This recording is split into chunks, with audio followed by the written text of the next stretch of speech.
Hello everyone, it is Abigail of the Black Book Space. I'm here talking to you about the books that I plan to read this month in August. So come back in a moment and see if we're going to be reading some of the same books as each other. Okay, so this first book that I'm going to be reading is actually one that I got last summer. I was at a teacher summit. I got to tell you how this worked out, you guys. It was a law of attraction situation. So I went to this amazing little thing. It was called The Joy of Learning at the school district that I was at last year.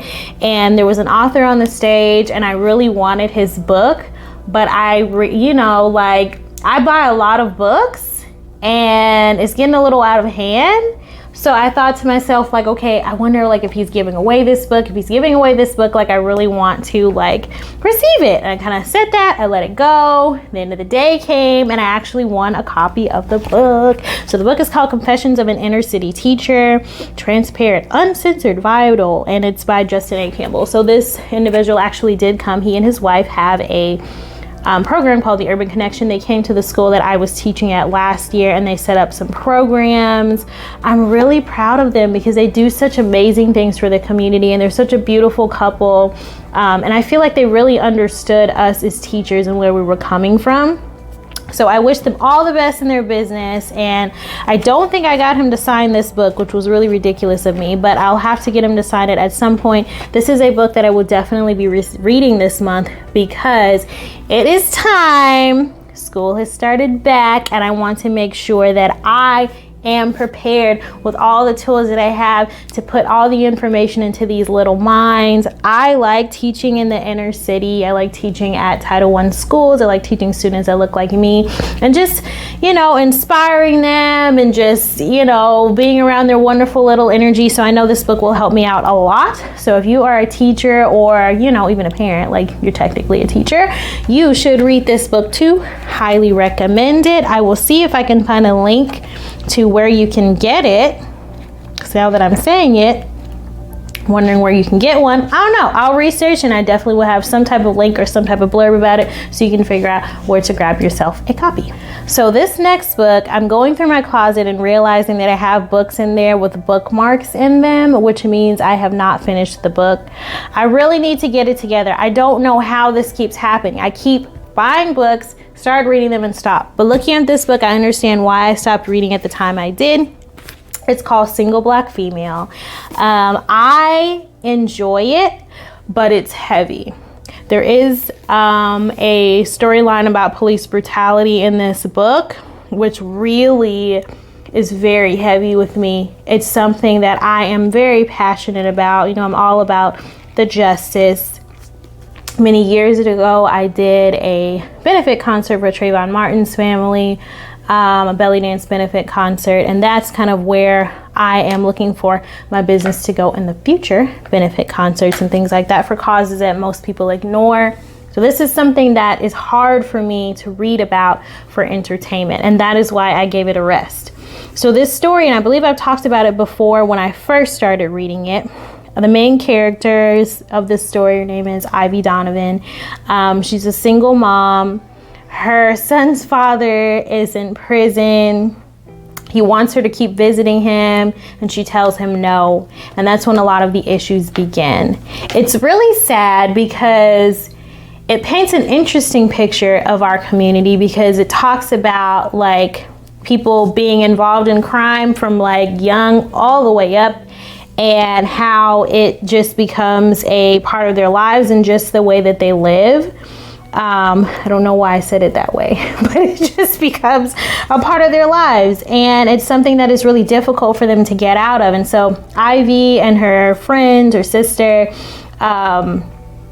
they get together, they have this little community, but of course some of them are concerned that she's not talking to her husband anymore and she's getting involved with another guy instead. And of course her husband is upset because he doesn't want another man to be raising his children. And so his sons, get all up in arms about it. It's crazy. I have not finished the book. I stopped at pretty much one of the saddest parts of the book. I do need to keep going. I will be finishing this book this month and come back and let you know exactly what I thought about it. And of course, if you'd like to hear more about it, you can always visit my blog, theblackbookspace.com. I think it is a book that is most definitely worth reading. And I actually found this book at Target, which I'm really surprised about. Tracy Brown is the author of this book. So she's a best-selling author of White Lines, which I'd never heard of that book before. I like the way she writes. She is a very talented author. One of the best things about this book is that it has a reading group selection at the back. So if I ever decided to celebrate this book, I wouldn't have to come up with my own questions. I could just use the ones in the back. And it's rare to find a book like that, I feel like, these days. So we'll see. This may be one that I talk about a lot more in the future if I do decide to bring into an epic book chat. Whatever I do, I hope that it inspires you to read the book as well, because it's definitely worth reading. And the link to purchase it is in the comments. So check that out. So I only have 3 books that I'm really planning to read in August, hardcore, but I always end up reading more.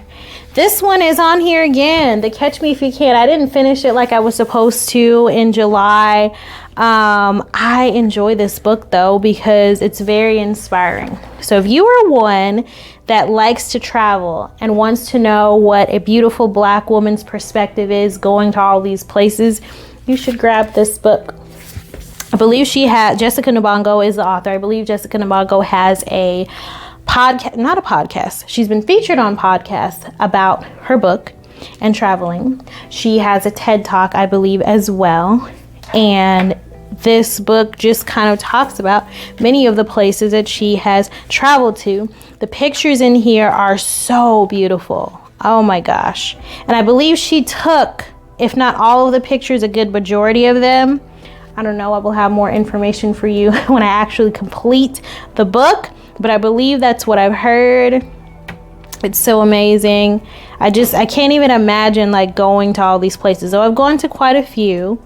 She was in Indonesia, Ireland.